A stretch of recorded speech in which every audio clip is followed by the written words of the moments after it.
ಎಲ್ರಿಗೂ ಅಭಿನಂದನೆಗಳನ್ನು ಸಲ್ಲಿಸ್ತಾ ಇದ್ದೀನಿ. ಯಾಕಂದ್ರೆ ನಾವು ಕರ್ನಾಟಕದಲ್ಲಿ 2013 ಹಿಂದೆನೆ ನಾವು ಯೋಚನೆ ಮಾಡಿದ್ವಿ ಒಂದು ಪ್ರಾದೇಶಿಕ ಪಕ್ಷದ ಅನಿವಾರ್ಯತೆ ಇದೆ ಅಂತ ಹೇಳಿ.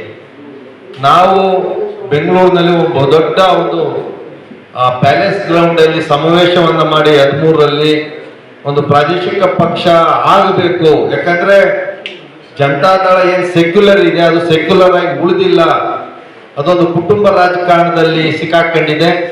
ಮತ್ತೆ ಉಳಿದಂಗೆ ಕಾಂಗ್ರೆಸ್ ಬಿಜೆಪಿ ಉತ್ತರ ಭಾರತದವರ ಕೈಯಲ್ಲಿ ಸಿಕ್ಕಾಕೊಂಡಿದೆ, ಅದು ಮನುವಾದಿಗಳ ಕೈಗೆ ಸಿಕ್ಕಾಕೊಂಡಿದೆ.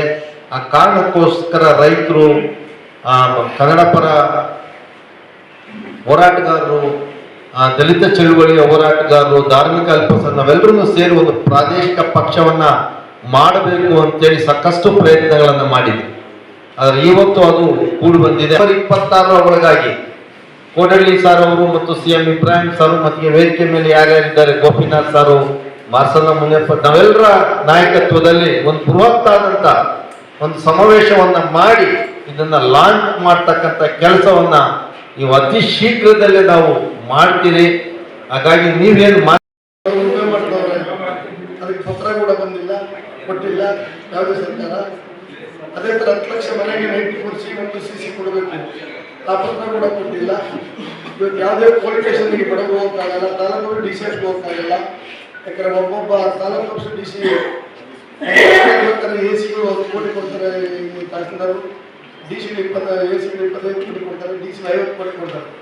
ಈ ಎಲ್ಲ ಸಮಸ್ಯೆಗೆ ಪರಿಹಾರ ಏನಪ್ಪ ಅಂತ ಹೇಳಿದ್ರೆ ಬರೀ ಇವತ್ತು 5 ಗ್ಯಾರಂಟಿಗಳನ್ನ ಕೊಟ್ಟು ₹2 ₹2,000 ಕೊಟ್ಟು, ಅಕ್ಕಿಯನ್ನ ಕೊಟ್ಟು, ಕರೆಂಟ್ ಅನ್ನು ಕೊಟ್ಟು ಬಸ್ ಫ್ರೀ ಕೊಡೋದಲ್ಲ. ಮನುಷ್ಯರಿಗೆ ಬೇಕಾಗಿರೋದು ಒಂದು ವಿದ್ಯಾಭ್ಯಾಸ ಆದ್ಮೇಲೆ, ಕ್ವಾಲಿಟಿ ಎಜುಕೇಶನ್ ಆದ್ಮೇಲೆ ಅವರಿಗೆ ಗೌರ್ಮೆಂಟ್ ಉದ್ಯೋಗ, ಅವರ ಹೆಲ್ತ್, ಅವರಿಗೆ ಬದುಕಕ್ಕೆ ಮಾರ್ಗಗಳನ್ನು ಮಾಡಿಕೊಡ್ತಕ್ಕಂಥ ಕೆಲಸ ಸರ್ಕಾರಕ್ಕೆ ಬಿಟ್ಟಿದ್ದು ಅದು ಸಂವಿಧಾನ ಆಸೆ ಕೂಡ. ಆದ್ರೆ ಈ ಕೆಲಸನ ಭೂಮಿ ಕೂಡ ಕೆಲಸ ಮಾಡ್ತಾ ಇಲ್ಲ, ಎಜುಕೇಶನ್ ಕೂಡ ಕೆಲಸ ಮಾಡ್ತಾ ಇಲ್ಲ. ಕೋಟ್ಯಾಂತರ ಕೋಟಿ ಕೆಲಸ ಮಾಡ್ತಿದ್ದಂಥ ಪಬ್ಲಿಕ್ ಸೆಕ್ಟರ್ಸ್ನ ಕಾಂಗ್ರೆಸ್ನವರು 30 ವರ್ಷದಲ್ಲಿ 60% ಪಬ್ಲಿಕ್ ಸೆಕ್ಟರ್ಸ್ ಕ್ಲೋಸ್ ಮಾಡಿದ್ದಾರೆ. IT, BA, HL, HFT, ಬೆಂಬಲ, ವಾಚ್ ಫ್ಯಾಕ್ಟ್ರಿ, ರೈಲ್ವೆ ಸ್ಟೇಷನ್ಗಳು, ಇಟ್ಕೆರೆ ಫ್ಯಾಕ್ಟ್ರಿ ಅಂತವಲ್ಲ 60% ಅವ್ರು ಕಳೆದವ್ರೆ. ಇನ್ನು 40% BJP 10 ವರ್ಷದಲ್ಲಿ ಕ್ಲೋಸ್ ಮಾಡೋರು. ಹಿಂಗಾಗಿ ಮುಂದೆ